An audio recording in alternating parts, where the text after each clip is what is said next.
ને હરેક વ્યક્તિ જે આ મેળાની અંદર આવે છે એને હું એક વિનંતી કરું છું કે આપણે આ મેળો પ્લાસ્ટિક મુક્ત મેળો કરવાનો છે।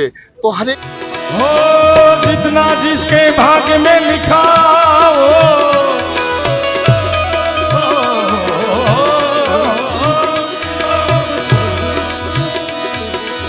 जितना जिसके भाग्य में लिखा उतना ही पाता है। भोले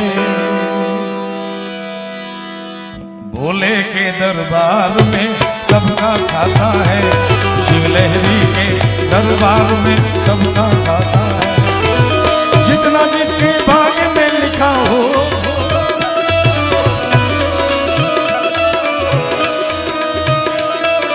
उतना ही पाता है।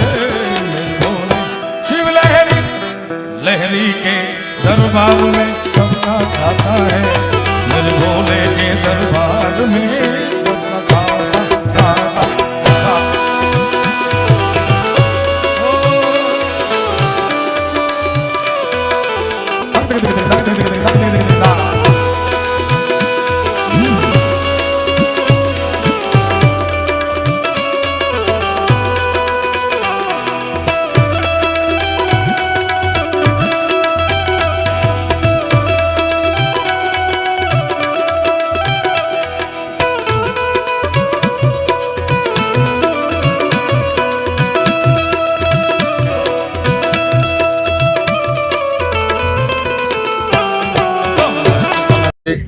શિવરાત્રિ મહાપર્વનું જે ભવનાથનો મેળો હર વર્ષ જૂનાગઢમાં ભરાય છે એ આ વર્ષ સવારના 10 વાગ્યાથી 12 વાગ્યા સુધીના મુહૂર્તની અંદર આજે પ્રથમ ધ્વજારોહણ, એની અંદર પહેલા ભવનાથ, પછી જૂના અખાડા, પછી આવાણ અખાડા, પછી અગ્નિ અખાડા, ભારતીય આશ્રમ, રુદ્રેશ્વર મહાદેવ મંદિર તેમજ મુચકુંદ અને દસનામ અખાડામાં આજે ધ્વજારોહણ થયું છે।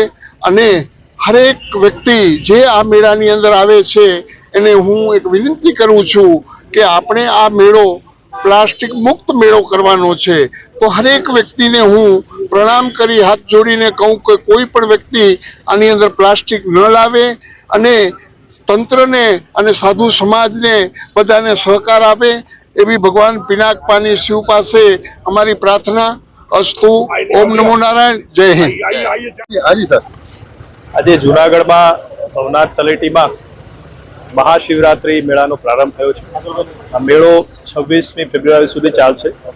આપ જાણો છો એમ દર વર્ષે આ મેળામાં લાખોની સંખ્યામાં લોકો આવતા હોય છે અને આથી વહીવટી તંત્ર પણ એની તૈયારી છે મહિનાઓ પહેલાથી શરૂ કરી દેતું હોય છે।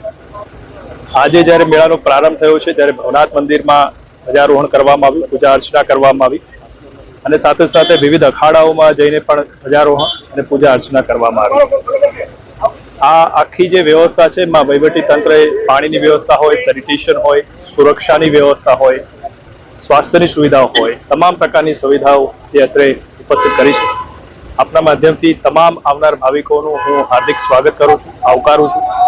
સાથે સાથે મારી ખાસ નમ્ર અરજ પણ છે તમામ ભાવિકોને કે આપ મેળામાં જ્યારે પણ પધારો ત્યારે પ્રતિબંધિત પ્લાસ્ટિકનો ઉપયોગ ન કરો, કચરો ગમે ત્યાં આડાઅવળા ન ફેંકો અને આ મેળાને સંપૂર્ણ રીતે સ્વચ્છ રાખવામાં અને પ્લાસ્ટિક મુક્ત રાખવામાં અમારી મદદ કરો એવી સર્વ પાસે મારી પ્રાર્થના છે। ધન્યવાદ।